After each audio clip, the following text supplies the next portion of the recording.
How to refuse a UNP5 job is the final part that I want to wrap it up here and talk about what would it take for anyone who would like to be in a position where we have that level of trust and freedom to be saying no to things that don't align with us.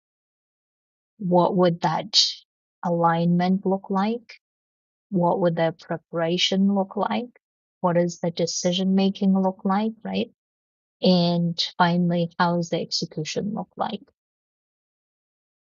I've been talking about this topic in now 3 series with the sole purpose of getting my amazing humanitarians to the level of self-concept, to the level of self-trust, to the level of that self inner power to be able to refuse things that we don't want to be doing. And it doesn't mean that I'm advocating for you to refuse that job, or I'm advocating for you not to go for any UN job or any job that you would like to. Please don't understand me or don't misunderstand me, right? I'm solely wanting us all to have this reflection in this level of awareness of one, like being the person who stays true to the values, to who we are, to what we want and how we want our lifestyle to be,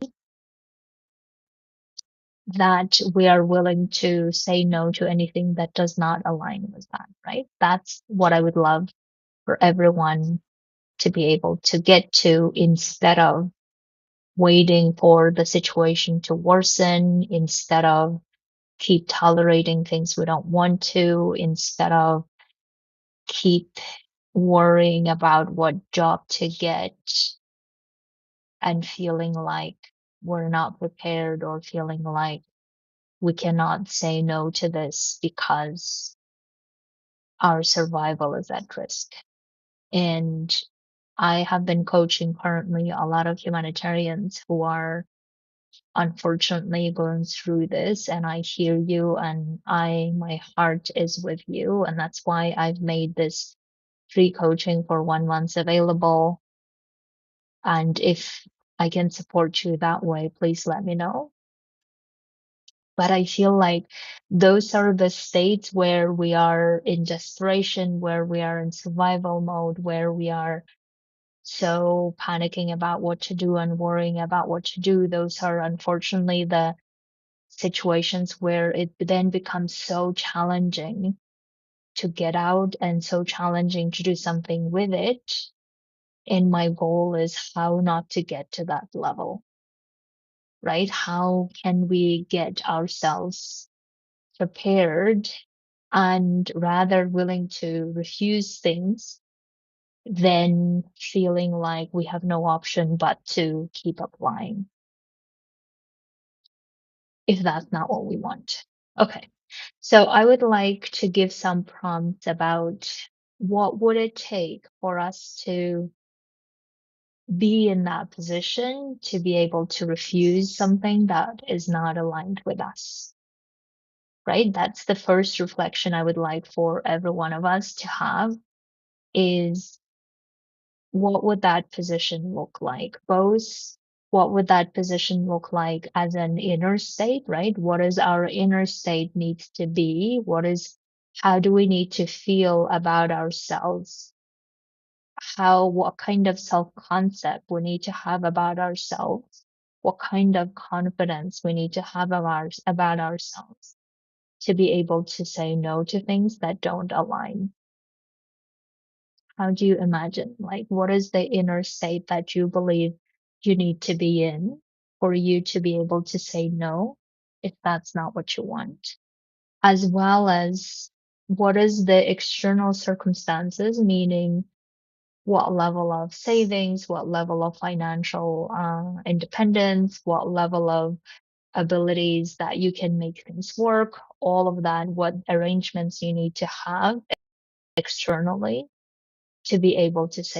So I've been coaching a client just now about how he was getting ready his property, his land in a particular place, and his other incomes, other investments, so that he's able to say no to a senior position that, right? So that's why I think the great question that we can always ask ourselves is, what is that, like, what would it take for us to be in that position to say no to, both internally and externally? And what would that alignment looks like? I think that's also a great reflection is, if I'm saying no to something because it doesn't align with who I am and what I want to do, then what does that alignment looks like, right? So if I were to give my example, is the alignment that I was searching for is that I believe in what I'm doing.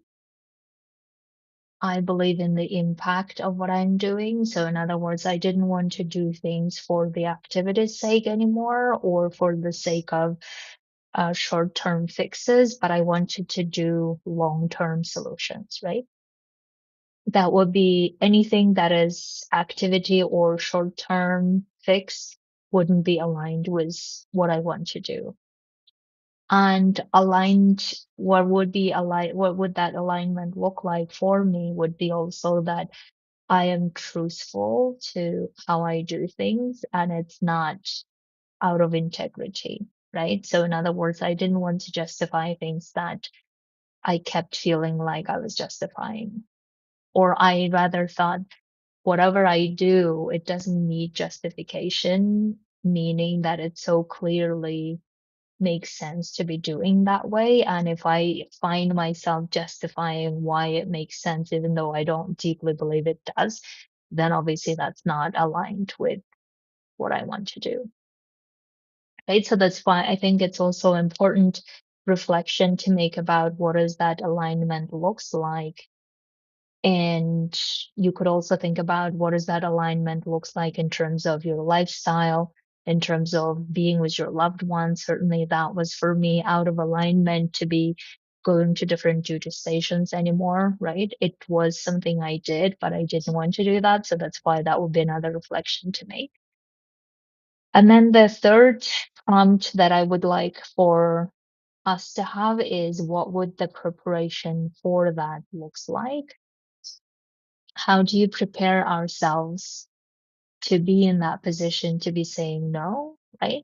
Even though we may not say no in the future, and that's fine, but at least having that freedom to be able to always say, this is in alignment with what I want, and this is not in alignment, and I'm saying no to, rather than waiting until the last minute, rather than being let go, or rather than keep thinking about it and never executing on it, right?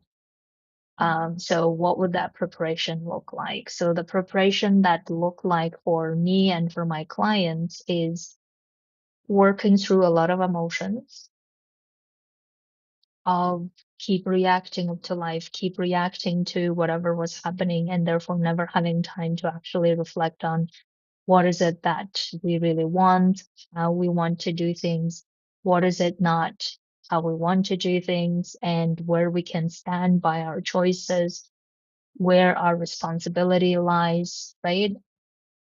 My preparation certainly was about how do I manage all the emotions that come my way as I transition to something else. Another preparation point was, how do I have my stability and safety and feeling good about my decision even when things don't work? How do I keep doing that, right? Because I really truly believe that stability and safety comes from within and it doesn't come from an employer, from influence from others. So therefore, I needed to learn how to feel stable and safe within my body, whether I have a UN job or I don't have a UN job, and therefore how to manage those emotions along the way. I also prepared how to feel confident and trusting no matter what happens. I have prepared in terms of the external, I have prepared my savings. I have prepared um, what I want to do. I didn't, of course, know how my coaching journey would turn out, but I was willing to prepare myself, at least in terms of how I felt internally, so that I was ready to problem solve whatever was coming my way. Right. So my clients were talking, like you heard Yossi talk about yesterday. I have other clients who are also wanting to refuse or have refused this level of jobs because they felt like this was not in alignment with what they wanted, because they believed that they could go for what they wanted outside. And that was also certainly my preparation, is I wanted something else and I wanted to pursue no matter what. And I had that level of commitment and determination. And those are the things that we can get ready for and prepare, right? So there are a lot of things that we may need to prepare for being able to say no to. But I think have like knowing that we have that level of power and freedom to choose, I think is a great privilege we can create for ourselves, no matter where we come from. And then the next part is to think about is the decision making process, right? I was talking about this yesterday when I was talking to Yossi. So if you missed that, you can watch it.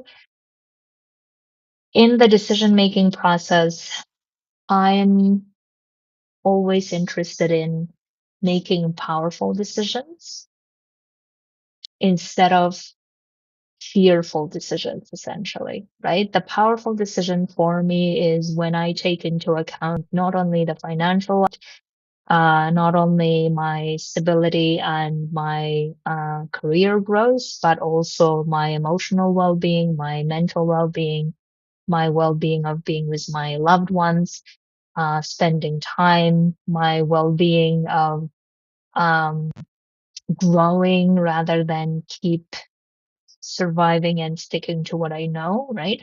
So these are the powerful ways of making decision. When I make decision out of full trust, out of full alignment, out of full conviction that I can do whatever I want in life because of my trust in the work that I do, in the path that I take, in my abilities, rather than making decisions because this is realistic or because my survival says I should stay because I'm afraid of doing, because I'm afraid that other things will not work, right? So that's why how the person who is able to refuse this level of job, the person who is trusting and confident in themselves, in what they're pursuing, in pursuing their alignment, in pursuing their visions, or in pursuing what's important to them, how do they make decisions, right? And the more you start reflecting on, okay, this is how I would like to make decisions, this is who I am, this is what my alignment looks like, this is how I prepare myself, this is how my decision process looks like, and then this is how I execute things that I've decided on. And on the execution part, I always think about, okay, the making a decision is a challenging, but it's still maybe not as challenging as executing it, right? And when we are executing it, a lot of the times when a lot of those emotions come up, it becomes so tempting to backtrack, to go back to what we know, to give in to fears, to give in to sabotages, which I have done so many times. And I believe when we are like thinking about how to execute that plan, it would be helpful for us to have or recognize our own standards of how we execute the plan that we have laid out for us, we have decided for us. And the way that I have been able to do this in my own transitioning journey is, okay, if I make a decision from that trusting place, from that powerful place, then I also know in my execution plan that there will be a lot of fears, worries, doubts, and all the other emotions come up. And here is my plan how to, or here is my standard of how to address them instead of giving into them, right? I also think about what are the sabotaging actions that I might be doing, and here's my standard of how to address those sabotages. And here are the ways that I will want to give up and backtrack or whatever the thing, or like derail and go around the bush and not go to the outcome that I want directly.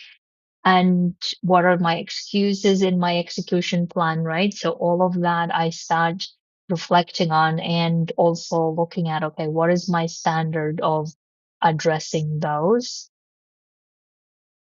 that will then get me keep executing my plan no matter what happens, no matter what enticing offers come my way, no matter who will then say, oh, would you like to uh, work on this, or would you like to be hired by this company or by this organization, whatever the offers that will come my way.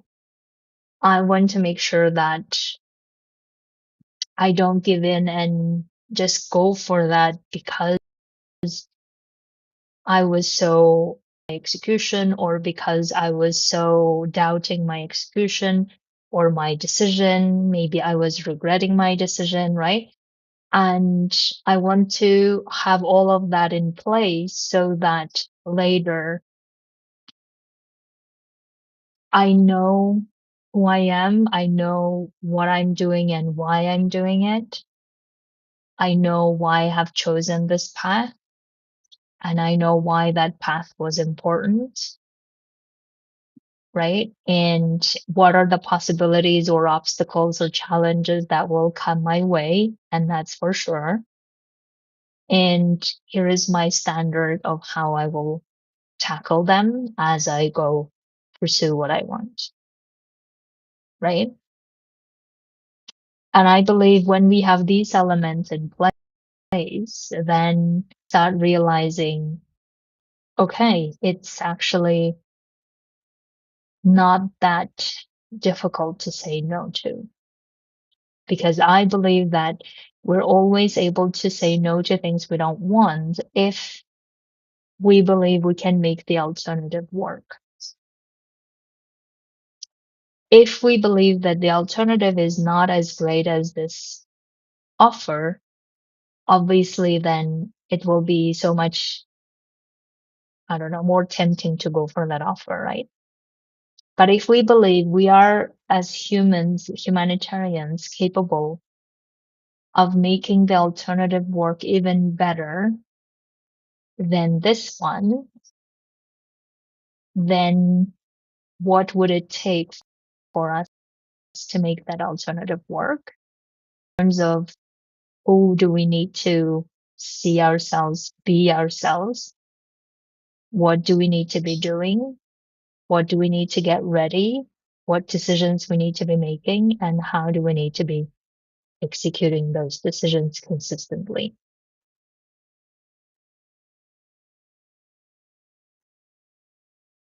So, my dears, I would like to wrap up this series by just saying that I believe we all, no matter what the circumstances are, we all are powerful, powerful human beings and humanitarians. who has so much um, wisdom and in so much experience and so much amazingness to pursue what we want, the lifestyle we want at any career level. I believe we have that ability. I believe we have that personality. I believe we have that expertise. I believe we have that freedom and trust to do that. No matter what our current circumstances are saying otherwise. I believe the only reason we're not aware of it or we haven't followed it is because we haven't really intentionally um, thought through and prepared ourselves for.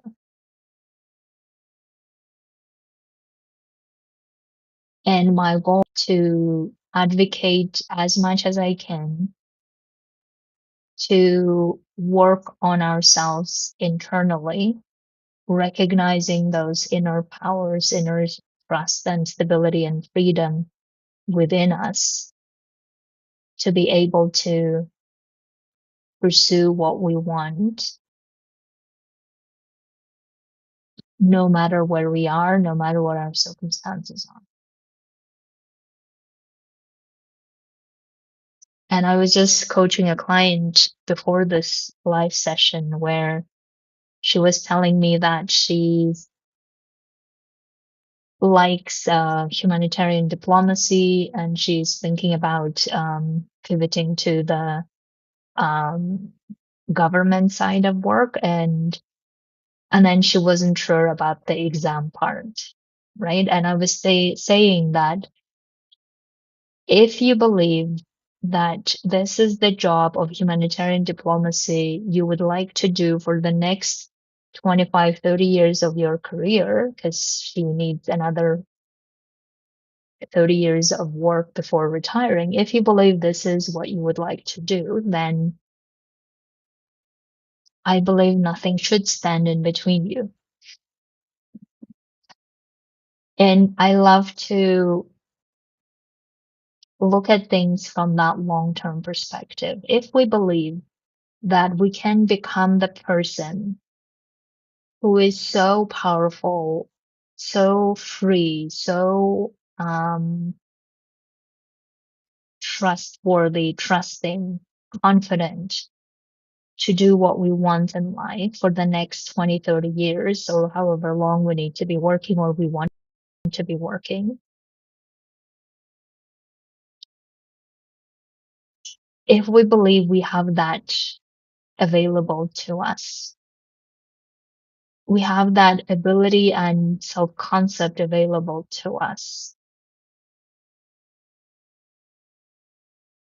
and that will serve us for the next 20, 30 years,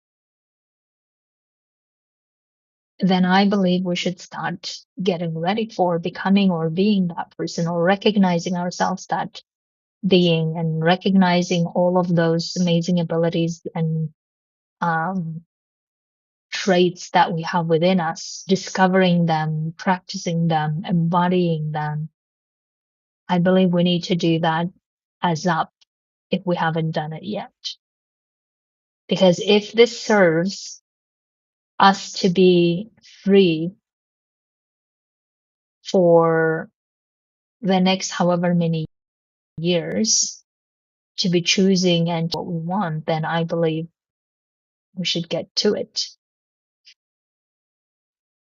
And as someone who has experienced this so many times by now in my last 5 years of being independent from the system person,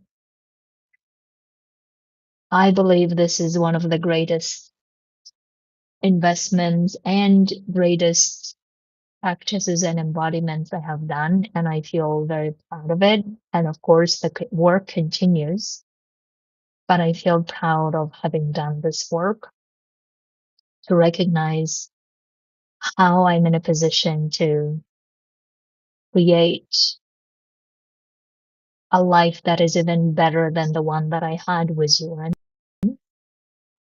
And I would love for everyone to experience that.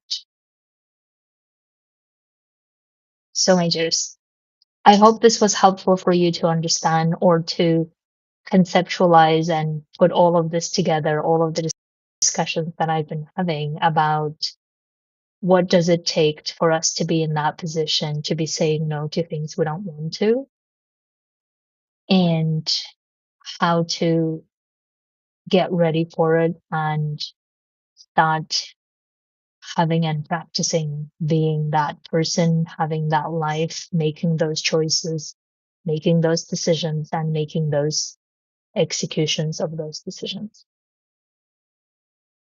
If you would like to work on this, absolutely come coach with me. In the meantime, I wish you an amazing week. Thank you.